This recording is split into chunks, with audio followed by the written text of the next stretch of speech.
پختہ کر دیا تھا۔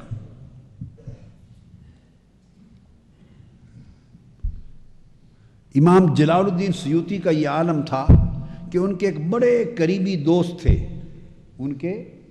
بڑے قریبی دوست تھے، محبوب دوست، ان کا نام تھا شیخ عبد القادر الشاذلی۔ امام جلال الدین سیوطی بھی طریقتاً شاذلی تھے، یعنی امام ابو الحسن شاذلی کے طریقہ سے تھے امام سیوطی۔ شاذلی طریقہ قادریہ کی ایک شاخ ہے الگ، طریقہ قادریہ کی شاخ ہے۔ تو میں نے بتایا کہ امام سیوطی جو کہ خود بھی شاذلی تھے اور ان کے دوست شیخ عبد القادر الشاذلی قریبی دوست تھے، انہیں اپنے وقت کے بادشاہ کے ساتھ کوئی کام تھا، کوئی مشکل پیش تھی اور سلطان وقت کے ساتھ کام تھا۔ اس نے امام جلال الدین سیوطی رحمۃ اللہ علیہ کو خط بھیجا اور درخواست کی کہ آپ ایک خط لکھ کے صفات یا تشریف لے آئیں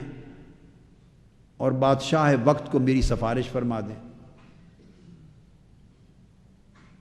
شفاعت کے لیے درخواست کی۔ اس پر امام جلال الدین سیوطی کے چونکہ بڑے قریبی دوست تھے، رازدار اور صاحب معرفت، صاحب ولایت، صاحب طریقت، صاحب نسبت تھے، وہ خود صاحب حال تھے، خود صاحب، ان کا درجہ اونچا تھا، اس لیے حال والوں کو بات بتانے میں مذائقہ نہیں ہوتا، بے حال لوگوں کو بتانے کا کوئی حال نہیں ہے، بے حال لوگوں کو بتانے کا، تو جب بے حال لوگوں کو بتانے کا حال نہیں تو بد حال لوگوں کو بتانے کا حال کیا ہوگا؟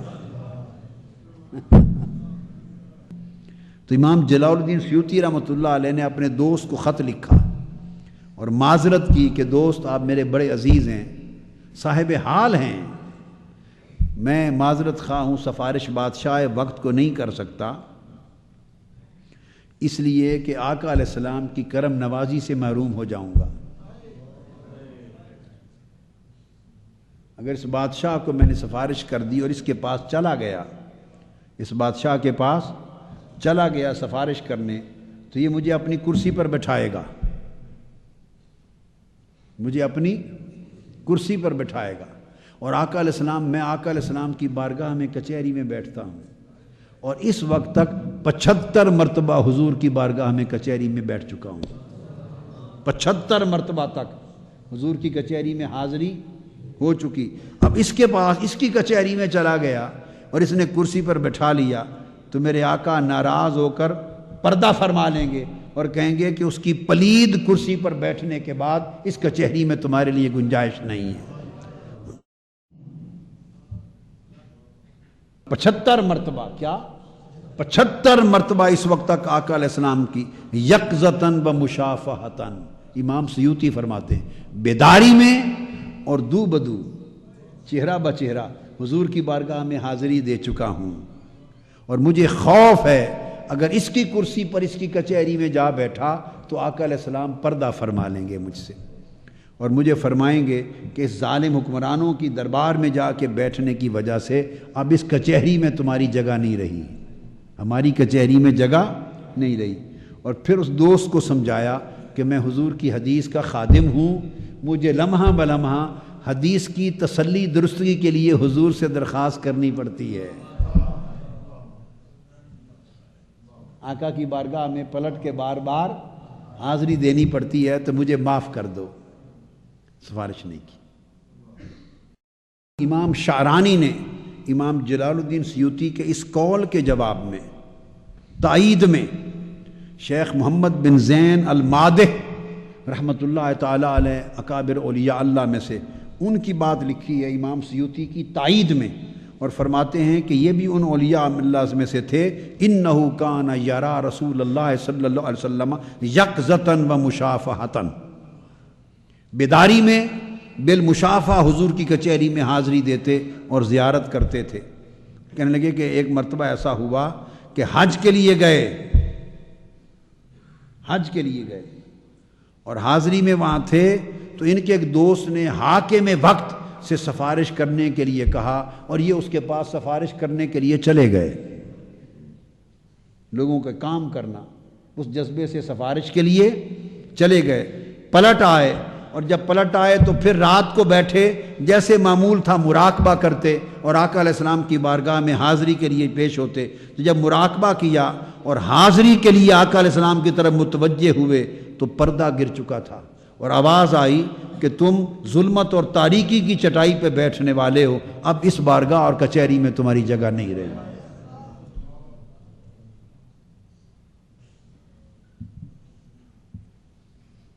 اس بارگاہ میں تمہاری جگہ نہیں رہی۔ تو اس کی تائید میں امام شارانی لکھتے ہیں کہ یہ اسی طرح کی بات ہے جو امام جلال الدین سیوطی نے عمل نہیں کیا مگر خط میں لکھ کے دوست کو بھیجی تھی۔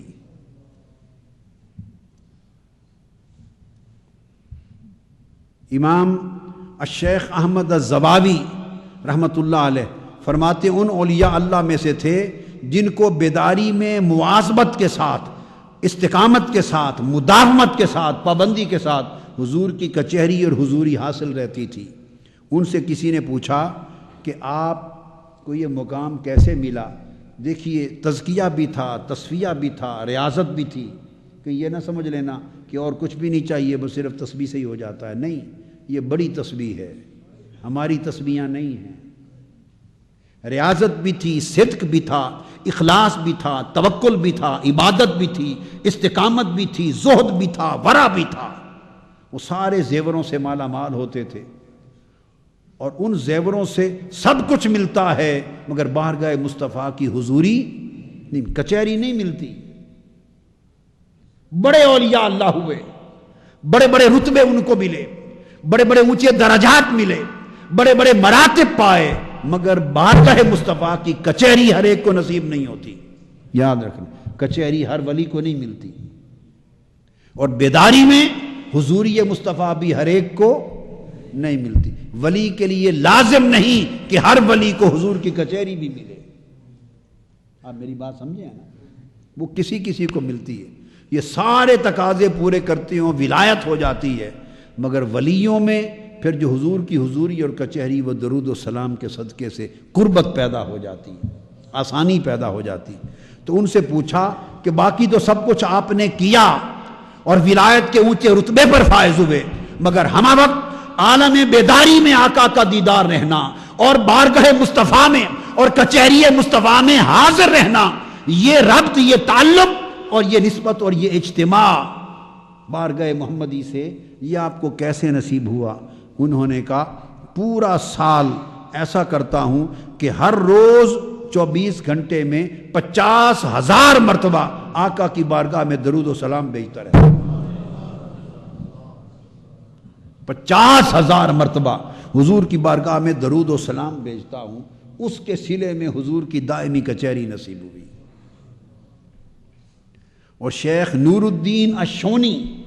رحمۃ اللہ تعالی علیہ، ان کے لیے امام شارانی نے بیان کیا کہ وہ فرماتے ہیں مجھے یہ کچہری یوں نصیب ہوئی کہ کتنے سالوں سے یہ معمول ہے کہ بلا ناغہ ہر روز دیگر معمولات کو برقرار رکھنے کے ساتھ 30,000 مرتبہ حضور کی بارگاہ میں درود و سلام بھیجتا ہوں۔ یہ بھی کرامت ہے، یہ بھی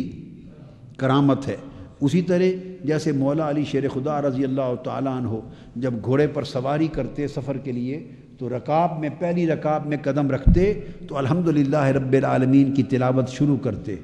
دوسری رکاب میں قدم رکھنے تک سورہ والناس تک قرآن ختم کر دیتے۔ اس کو طی لسانی کہتے ہیں۔ کیا؟ طی لسانی، کہ تھوڑے سے وقت میں زیادہ پڑھ جانا، زیادہ کہہ دینا، اور تھوڑے سے وقت میں زیادہ سفر کر دینا، اس کو طی مکانی کہتے ہیں، اور تھوڑے سے وقت میں صدیاں بیتا دینا، اس کو طی زمانی کہتے ہیں۔ یہ کرامات میں سے اور معجزات میں سے الگ چیز ہے۔ تو یہ اولیاء اللہ حضور کی کثرت درود و سلام کے طفیل، ان کو حضور کی بارگاہ میں مصاحبت، صحبت اور مجالست نصیب ہوتی۔ اور شیخ احمد الزباوی انہوں نے فرمایا ہماری طریقت یہ ہے،